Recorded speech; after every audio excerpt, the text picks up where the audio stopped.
Okay. We Yes, are man. live. Episode 3 of the God Standard podcast. Thank you for joining us. I'm your host, Sister Ebony X.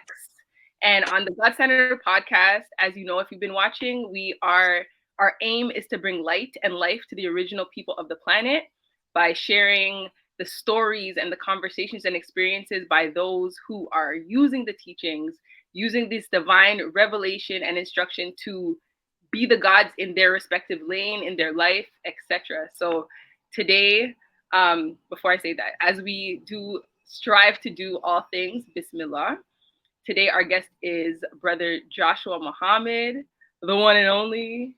Thank you for coming on the podcast. Thank you for being here today. Blessings, blessings. Thank you for having me. Yes, sir. Yes, sir. So before I get into the questions, I'm just gonna do a quick bio for our audience so they can get to know who you are a little bit. Okay. So Joshua Muhammad is a dynamic 34-year-old media You're aging me, personality. sis. 34-year-old media personality hailing from Chicago, Illinois, with 9 years of dedicated involvement in the Nation of Islam.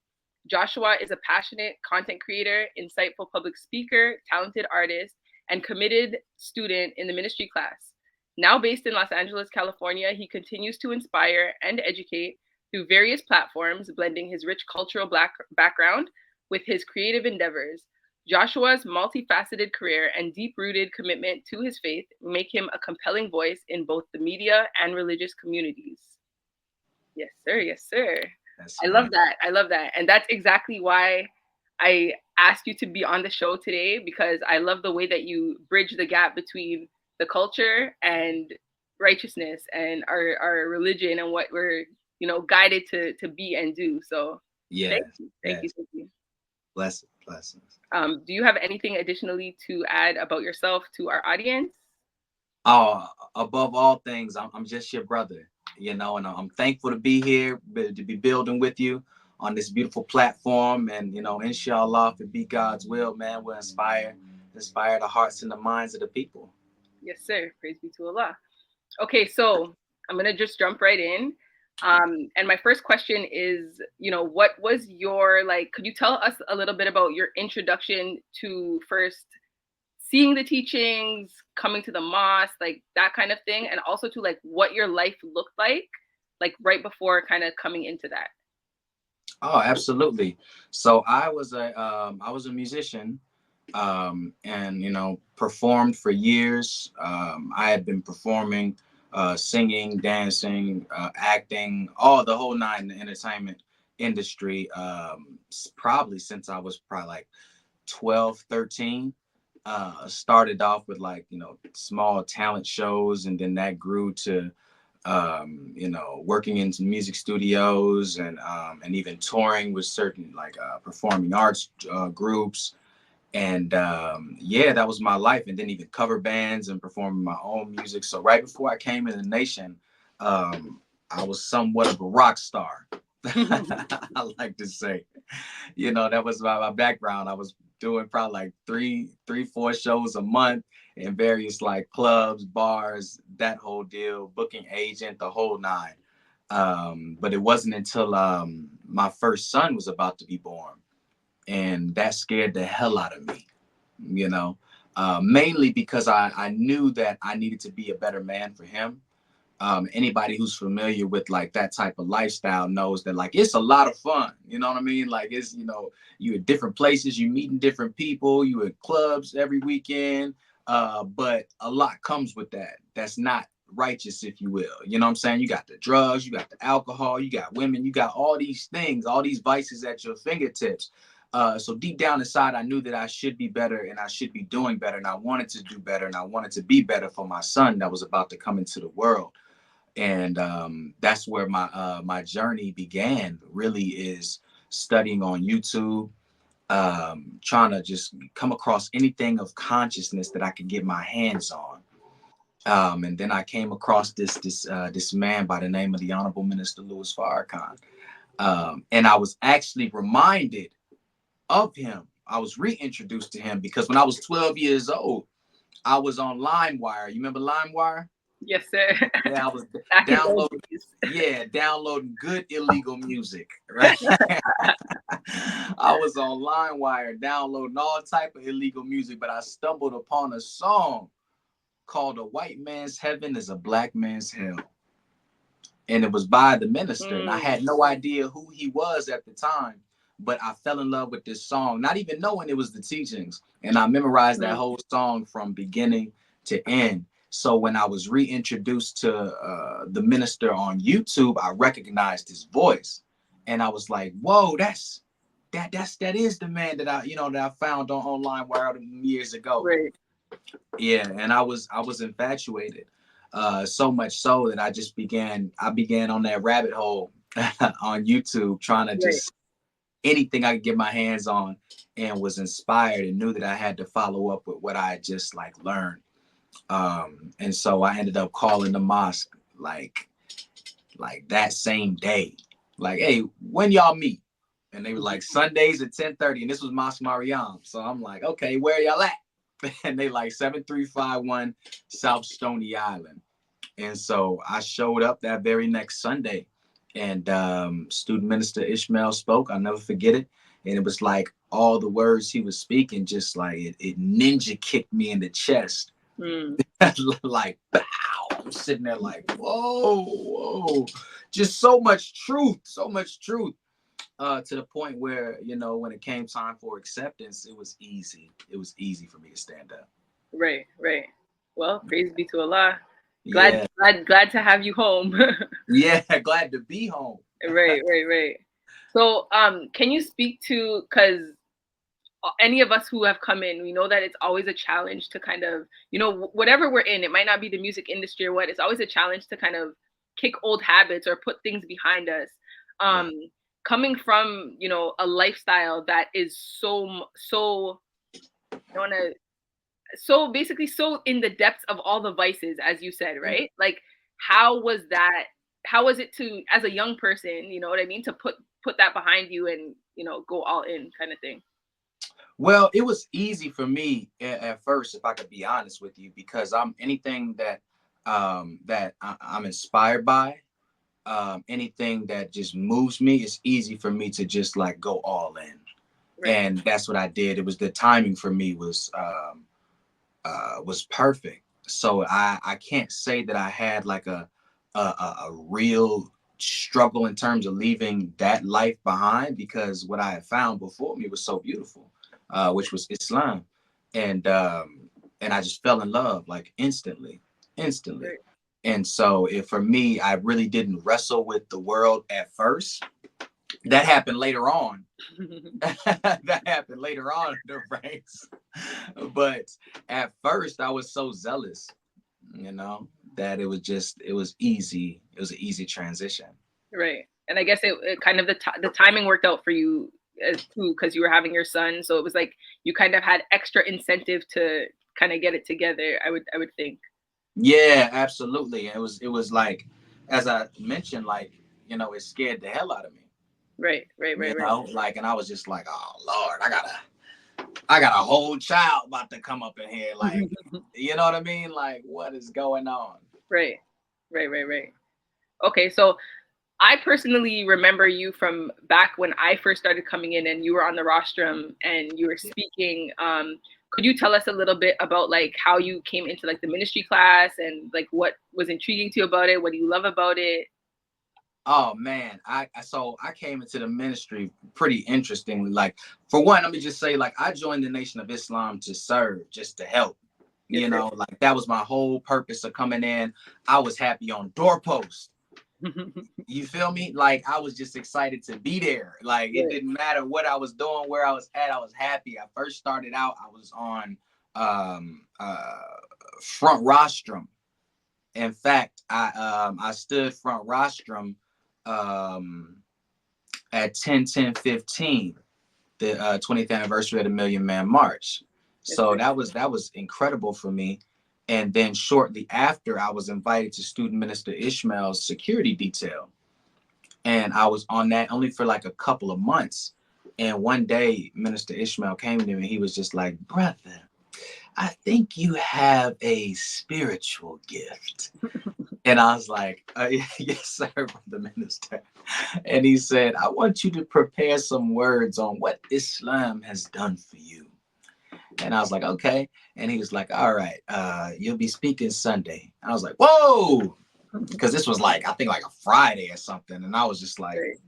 you know what I'm saying? Like it was a quick turnaround, but I was so nervous. Like Wednesday or Friday, one of the two. Right. And I remember being like so nervous.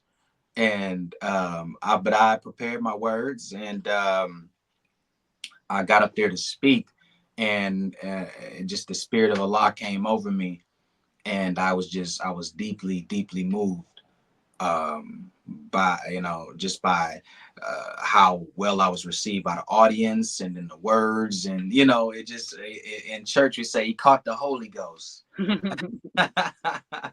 So I caught the ghost, not in a spooky way, but just like Right. I'm very compelled, and I was filled with the spirit of Allah, and it was received very well. And then from then on, I was just rolling, and was blessed to speak nearly every Sunday for about 2 years, Mhm. and being in the ministry class and learning from student minister Ishmael Muhammad, who was an excellent teacher and an excellent representation rather of the Honorable Elijah Muhammad, the teachings and the minister.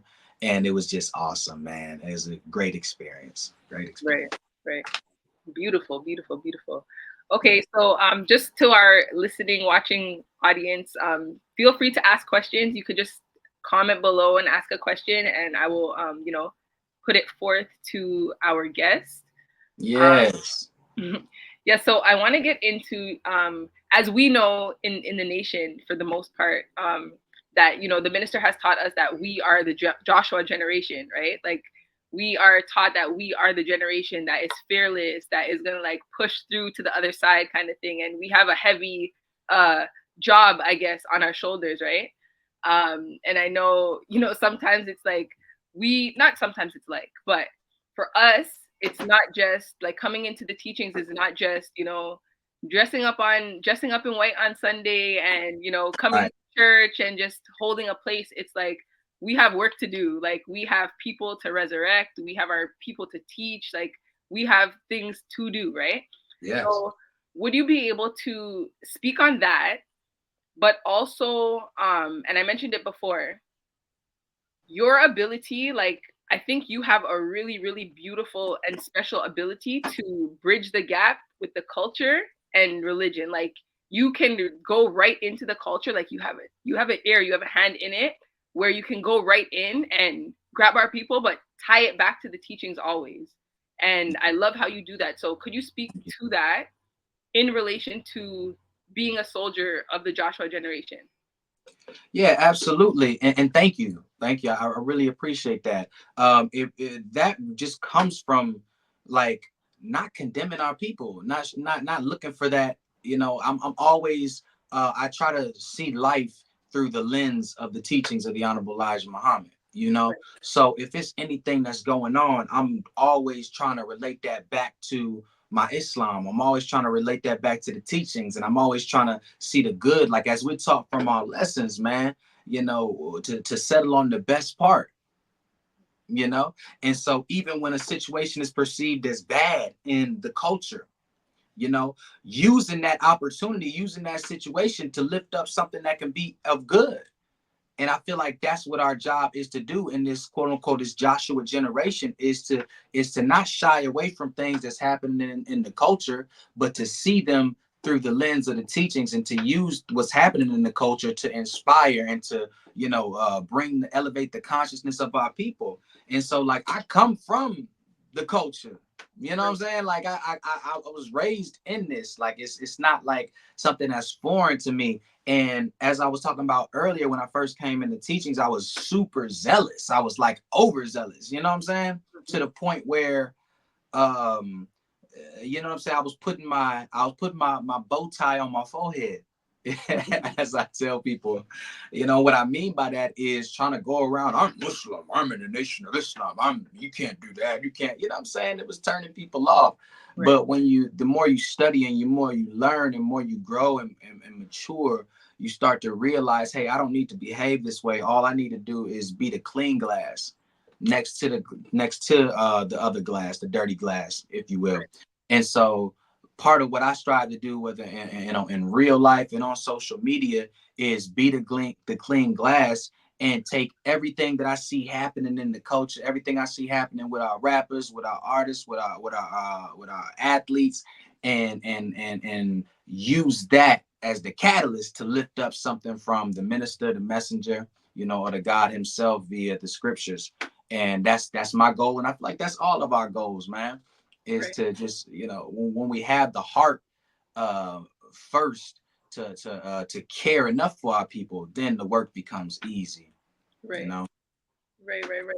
And it But definitely does start with the heart because trust me, if we don't have like, and I made a post about this earlier this week, and it's like we have to love our people more than they hate themselves, right? And facts.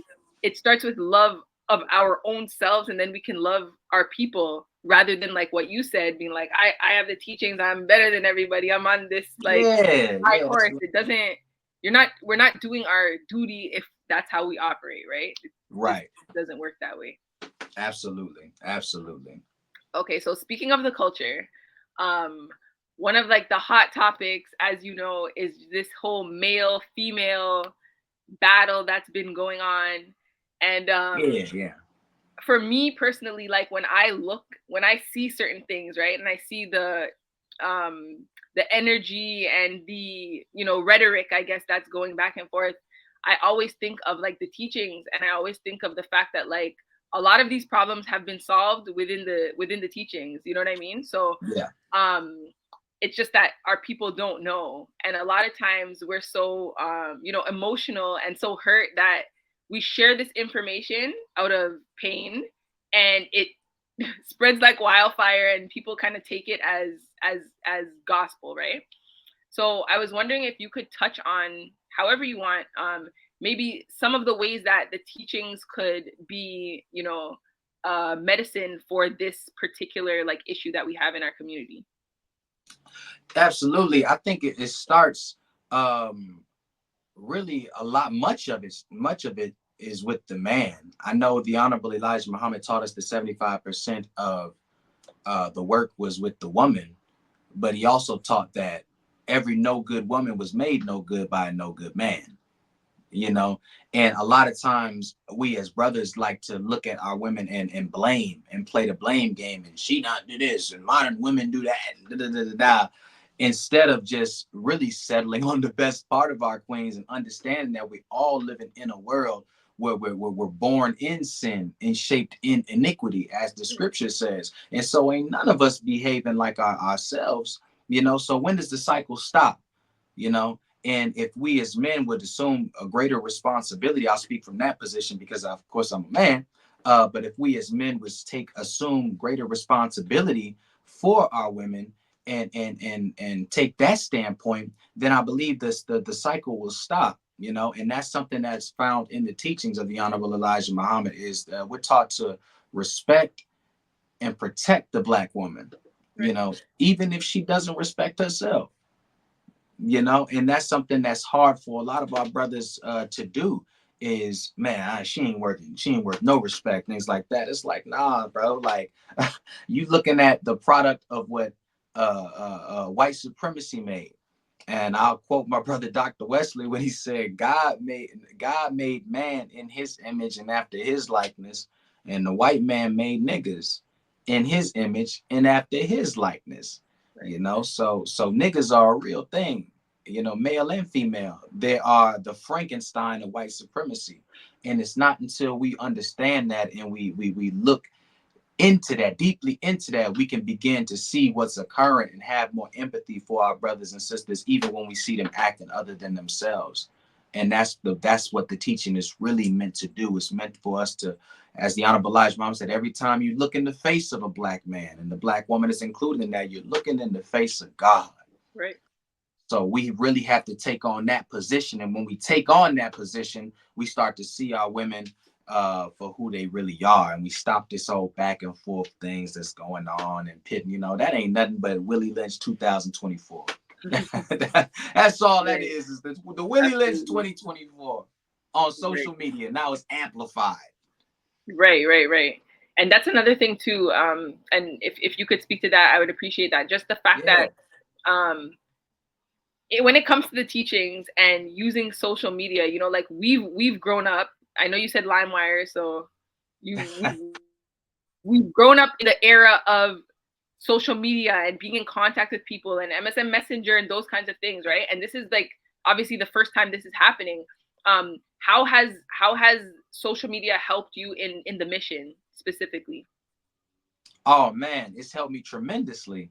Is tremendously because like with one boop, little push of a button, you can reach millions. You can Right, reach millions of people, and it's a very powerful tool. The Honorable Minister Louis Farrakhan said that social media is neutral. It could propel you forward or backwards depending on how you use it, right, right? And so I've strived to use mine to propel us forward through the teachings of the Honorable Elijah Muhammad, and it's just been a beautiful experience that I've had online because I'm able to effectively go after our people. And I mean, it's the times that we living in. This modern equipment is wild. Like, mhm, where else can you go and right, reach that many people in that short amount of time?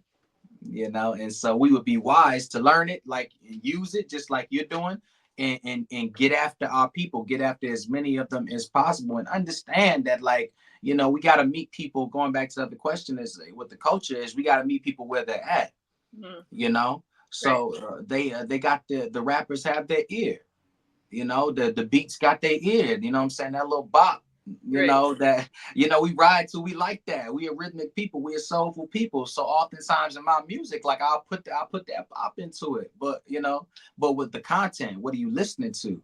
What I'm saying? Where you feeding from? And that's where you can really plant the seed, man. So social media is powerful, but we got to be wise on what we subscribe to. See, right, that's why they call it a feed.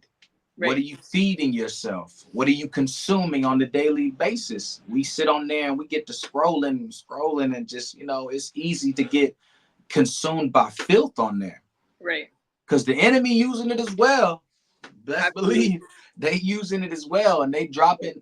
Okay, I know he struggled with sisters, so I'm gonna put this half niggas a bow, pop her right in front of you, brother Joshua. Well, now what you gonna do? Right, You know what I'm saying? right, right, Or right, I know you used to struggle with drinking, so I'm gonna show him a Hennessy ad. You know what I'm saying? I'm gonna show him a page of somebody making a Henny colada. Don't ask me how right. I know about that, but but that's how it works. Right.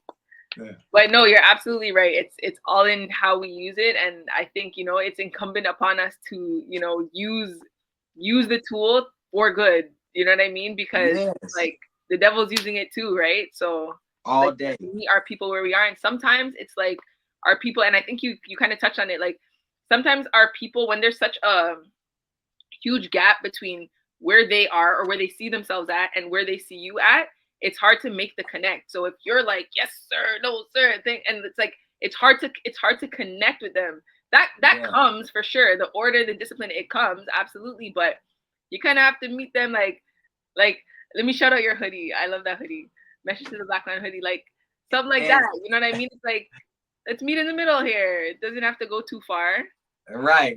And to that, if I may pause for a second, because I put this on because I was cold. I done got hot. We cooking with here. Yes sir, take your time, take your time. Yes, ma'am. Yes, ma'am. Okay, so while brother is doing his thing, please feel free to ask any questions if you got any comments. I appreciate you all for listening. Um, and yeah, feel free. Feel free. Get comfortable. Don't be shy. He's back. We Oh, it back. changed. This is like from your performance days where you take a Yeah. Right. A little oh, intermission. somewhere. Yeah.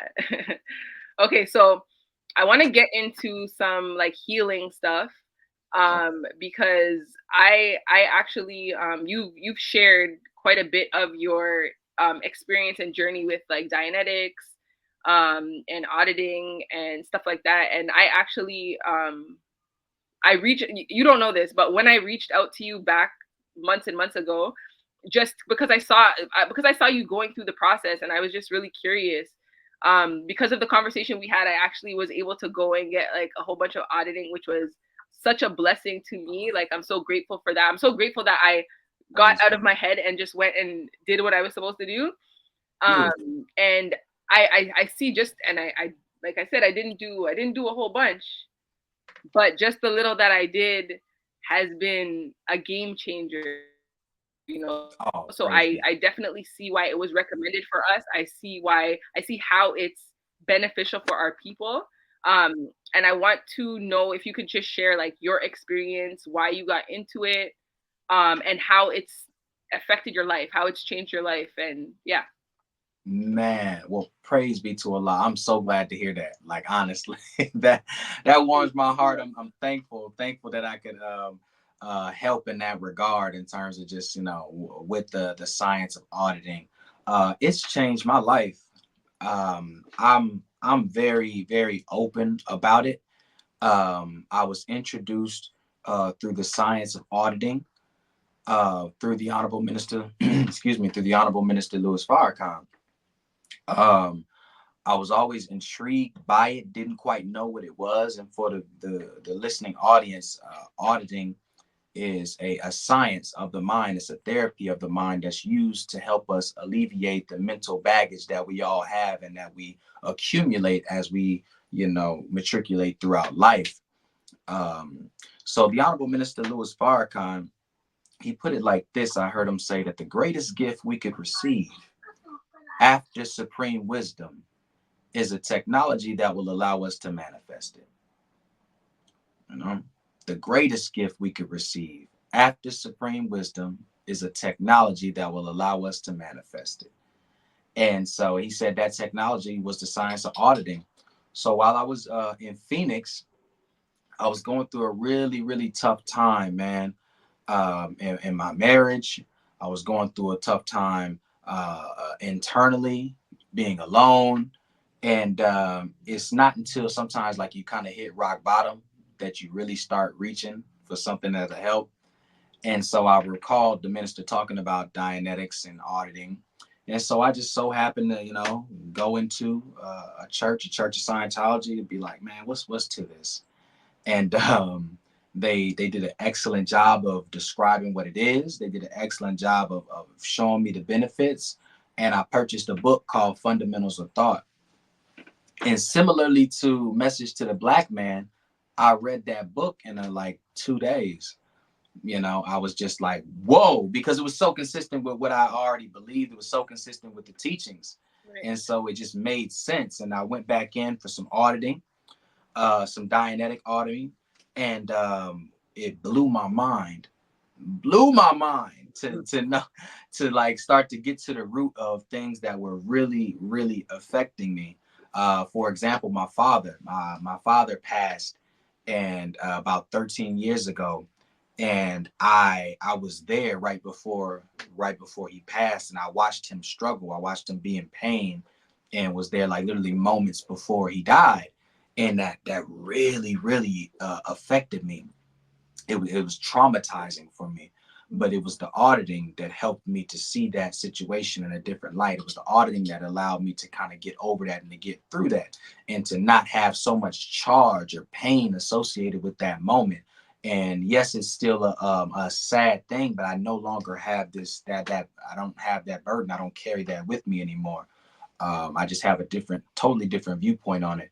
And then from there, I just started on the bridge, man, and began doing a lot more auditing. And I always encourage people to stick with it, to find a way to continue auditing consistently if you can, and you can. You just got to put the energy and that intention there, Right. because it's incredibly beneficial to you. And we have no idea how much better we can get Right. just by handling what's going on internally. So auditing for me is like my secret weapon, using the tools found in auditing and at the church it really has been my secret weapon. It's propelled me forward on social media and in other areas of my life. So people ask me how I do it and things like that. It's just like, hey, they don't realize like I do prioritize my mental health, and it's something that I do on a daily and a weekly basis. Right. That's awesome. I love that. I love that. So, how long have you been doing it for? Like, how? Could you say mention the bridge, right? How long have you been? And could you tell us about like what does that entail? Because I know I saw you doing the I think it was a detox you were doing, right? Where you were doing it in Yes, the sauna and yes. taking vitamins and stuff. Yeah, so just a little synopsis. So there is what's called a bridge to total freedom, and each step of the bridge has a different auditing action associated with it. And one of the main goals, is for a person to reach what's called the state of clear. And the state of clear is a person who no longer has what's called engrams. Engrams are literal impingements on the DNA of a person from past moments of pain. So every single time that we've encountered any type of pain, physical pain or severe emotional pain, what that does is that reduces our analytical power. Right. The mind can be divided into what we look at as like two parts. On one part of your mind, you have the analytical part. That's where all your rational decision making comes from. That's where your sound decision making comes from. And on another part of your mind, you have what's called the reactive part of it, right? And that's where you ever done something and you was like, "What the hell was I thinking?" That part. Right. Right, that part right there. Yeah, and so the scary part about the reactive mind is that's also where your unconsciousness is, your subconsciousness is, right?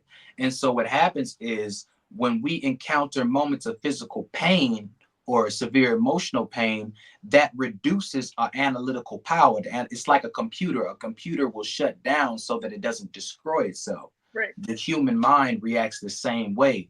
But as that analytical mind is reduced, now that reactive mind is in full stimulation, and it's recording everything, every sight, every sound, every taste, every smell, every touch, and it's somewhere in your mind, Right. but you can't get to it because it's recorded in your subconscious. Right. So what will happen in present time is when we're reminded subconsciously of moments that physically hurt us in the past, that has an adverse effect on us, right? Right. It's like if you got into a car accident and you're laying unconscious. It might have been raining, and you feel the rain on your face. You hear the sirens, everything going on. You hear the voice of the paramedic saying, "Man, let's hurry up and get him in here so we can go get some coffee." All of that is being recorded in your very being, Right. right? And it's being etched into your DNA, and we call that an engram.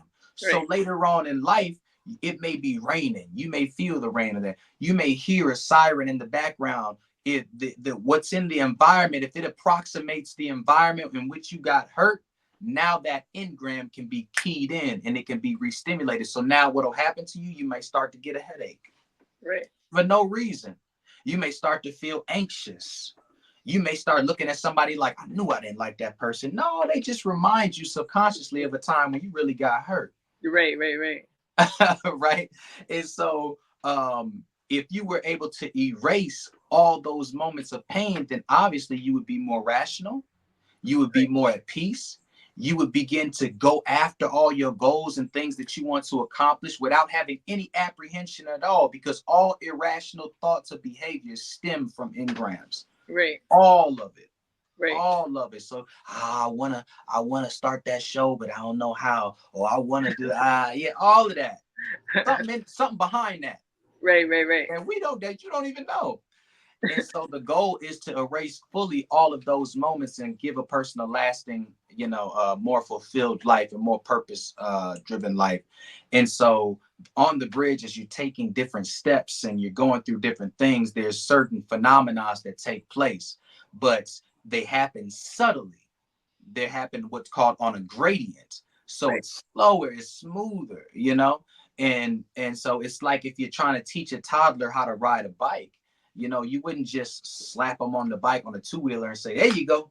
You know what I mean? You would just show them the bike.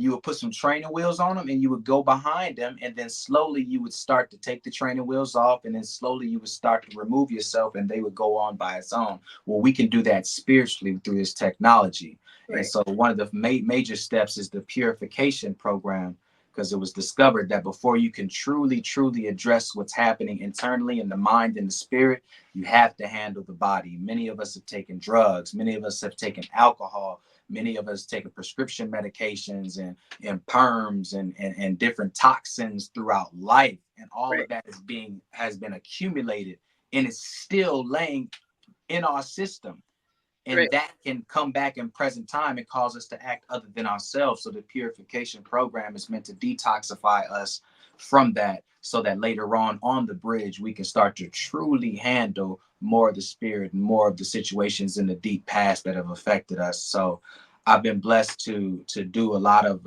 auditing. I've done the purification program, and I'm on what's called now is the survival rundown, which is meant to orient a person to 100% present time, because it Right. was also discovered that the majority of us are living 75% in the past. Right. You know, we're not even present. We thinking Right. about something that hurt us a long time ago. Right. You Right. know, Right. and it's possible to actually to get through that and to be 100% in present, and in being in present, you become your communication skills go up, your ability to control your environment goes up, and your ability to actually have things that you want goes up. So it's a beautiful therapy. Right. I encourage it. I co-sign it. And it's good. Wow. Wow. Wow. Oh my Yeah. goodness, so much information, but I love that. Like, Yeah.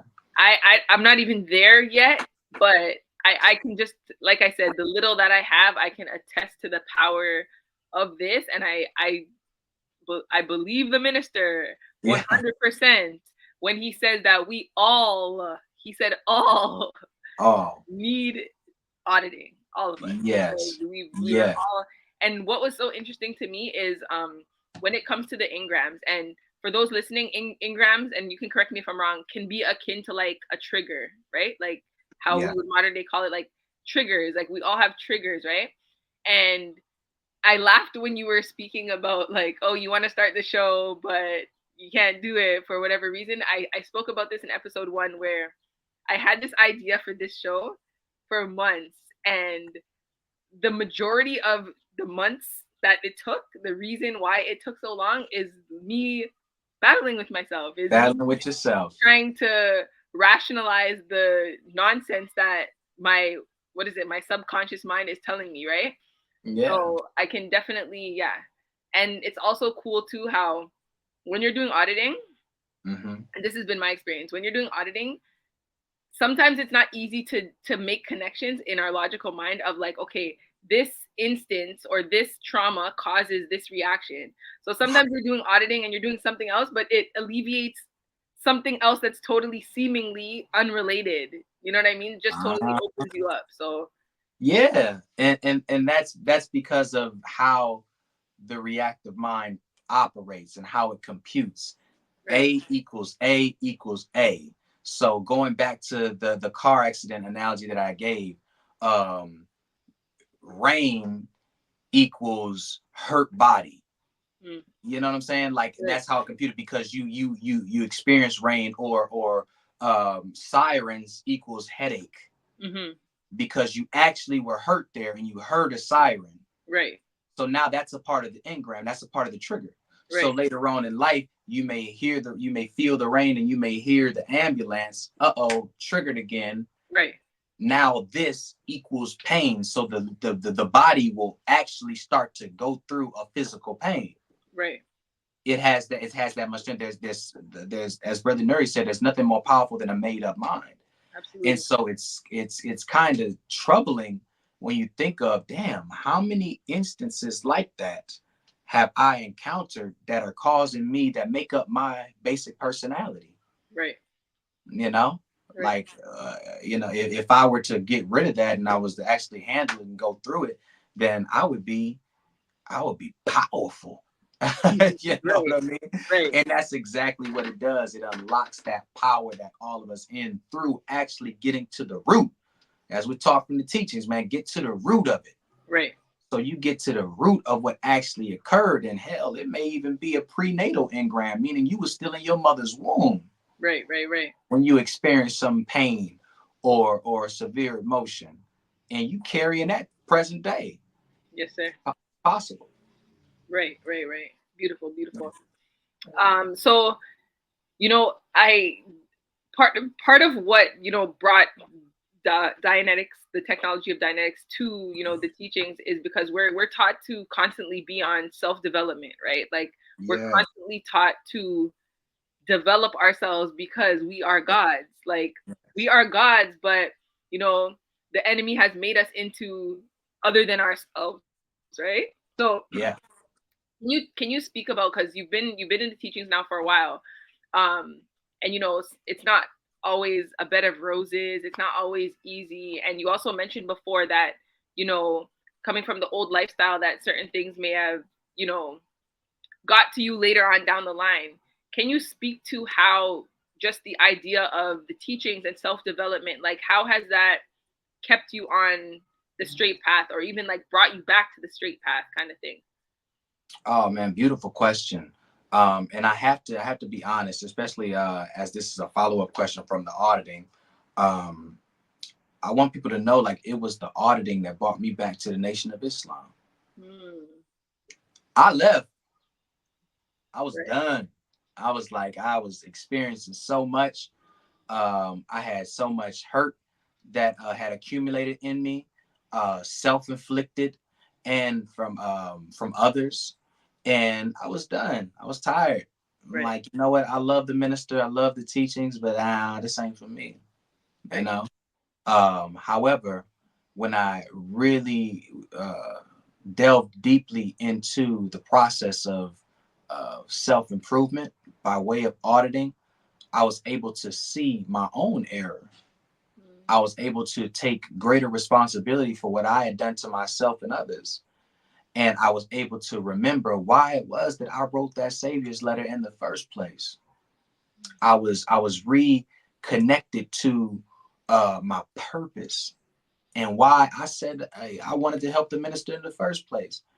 And as Allah's my witness, it was right there in my auditing session. I broke down in tears, ugly cries, snot and all, because I remembered why I joined in the first place, and I felt a sense of duty and responsibility to my nation and to my people, and so I got back on the path, you know. But I was guided back to the straight path, guided back to the teachings through the process of self improvement that I got in the teachings, right, that I got in the nation. You know, make no mistake about it. I only began that process of self improvement. I only began the process of auditing because of the Honorable Minister Louis Farrakhan. It was his words that led me to that. That's the only reason, you know, right, because I trusted and I had complete faith in him and who he was in relation to the God and the messenger. right, And so I always encourage people, whatever that looks like for you, to continue on to self improvement, to continue that process, because mastery of self is the process of godhood. We can't become gods without the mastery of self. right, You can't get to that God state without really first looking at self, you know. And a true God will take responsibility for his circumstances and his condition. We can say, "Oh, this person did that to me, and that person did that to me, and this one did that to me," but you were there. right, who's who's responsible for being there? How did you end up there right, to allow that? You know, and that's difficult for many of us, but that's the process that we all must go on in order to overcome our situations and overcome ourselves. And so that self-improvement has been huge for me. It's something that I've struggled with, as many do, especially because this world is so enticing.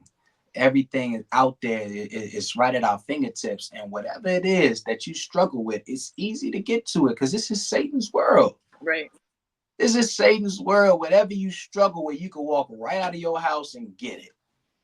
right, No problem, you know? with limited funds Right, in most cases, right, right? right, right. And so we have to be mindful of this is the world that we're living in. Is Satan's world. He runs it. He operates it. But as long as we're striving, and Prophet Muhammad, peace be upon him, said, "He who goes out in search of knowledge is on the path of God until he returns." Mm, You know, so stay on that path. You know, you can't go wrong by trying to improve yourself and trying to educate yourself. I love that. And I agree 100%. It's like Islam is like what Sadata Mustaqim, right? That's a straight path. Yeah. And I use the analogy sometimes that just because you're on the straight path, it doesn't mean you're always going to be on the straight path, but it's like Right. a guidance system where even if you fall to the left or fall to the right, there's a clear straight path that's there for you to get back on Yes. whenever you're ready, right? So Yes. I love, and I Yes. love the full circleness of that, of your story of, like you left, but the what the minister had told us brought you, like, kind of brought you back, right? So Yeah, it did. it goes hand in hand once you submit. Absolutely. And I kind of it did bring me back. I had no idea. I had no idea my life would end up the way it is, but it was like it was all God's purpose. It was things that I needed to go through. And oftentimes when we go through a trial, the hardest thing for us to recognize is God's hand in that trial, you know. Right. But um if we have the heart after God, which I believe I have, and I believe all of us have, or most of us have, then we can be able to see, even in the midst of a trial, God's hand. And I was blessed to kind of to see that. You know, it took some work because when you're going through it, boy, you shoot, you know what I'm saying? Like, man, all this some bullshit. Why I don't deserve none of this shit. Right. You know what I'm saying? You feeling some type of way, Right. right? But prayer, and you sincerely go to the God in prayer, and you continuously work on self, man, and He'll see you through that. He'll see you through. I bear witness. Yeah, I bear witness. yeah, Absolutely. Absolutely. Okay, so we're pretty much wrapping up here. I wanted you to share, maybe, when it comes to your social media and using it for to propel the teachings, to teach the people, where do you see that, like, going? Like, do you have a vision, or are you just like putting one foot in front of the other? Like, where do you see it going? Where's like the God standard of what you're doing in that? yeah. Well, my goal is to reach 1 million people. We'll have like a million subscribers. That's like an immediate goal that I wish to accomplish. On a greater scale, I just want to sincerely go after our people in the most effective ways that I know how, which is utilizing this tool of social media. I want to help teach other people how to use it. I would like to go around to the different mosques and study groups around our nation, starting here on the West Coast, and teach the different mosques and study groups how to grow their online platform so they can be more effective in going after the people. Right. That's something that I'm actively working towards.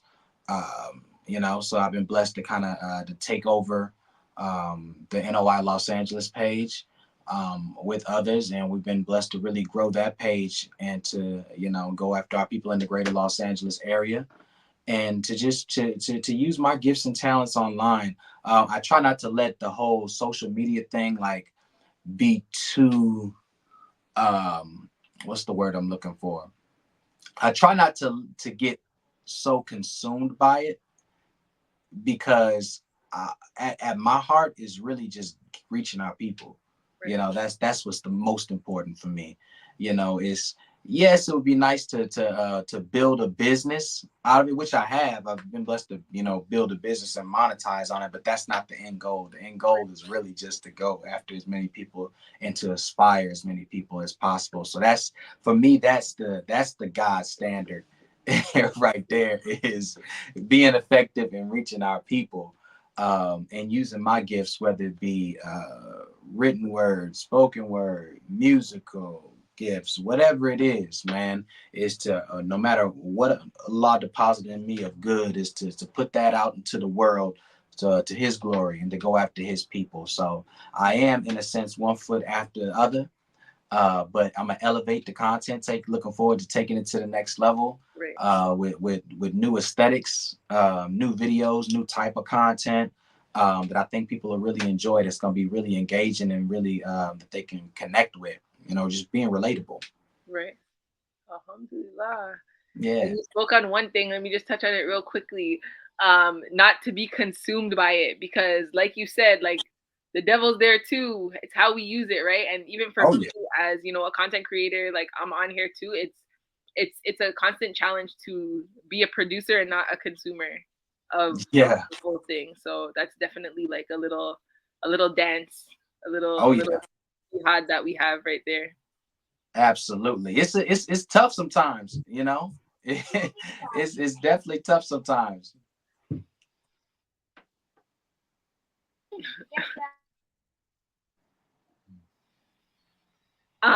Okay, so that's pretty much about it. If you have any like last remarks or information for our audience, you could share it now before we close out. Yeah, yeah. First and foremost, thank you so much. Thank you for inviting me. I love what you're doing. You have a beautiful spirit, and please continue to help our people and to share these stories because we all have them. We all have a beautiful story, and it's a quote that says, "Tell your story so that others may be healed." So I pray that I've shared something that could be of value that other people can learn from and can grow from. If they want to stay in tune with me, is at One Brother Joshua on Instagram. Is Brother Joshua on YouTube. I'm striving to be more active on my YouTube page and to look out. I got some great things in the work, and I look forward to just connecting with the people, man. So once again, thank you. I'm humbled to be here, and I appreciate your beautiful spirit and the invite. All right, so thank you again for those watching live. Thank you if you're watching the replay. Be sure to subscribe to our YouTube channel to get the next episodes in advance. And may Allah continue to bless you. Thank you for watching. Peace. Peace, family.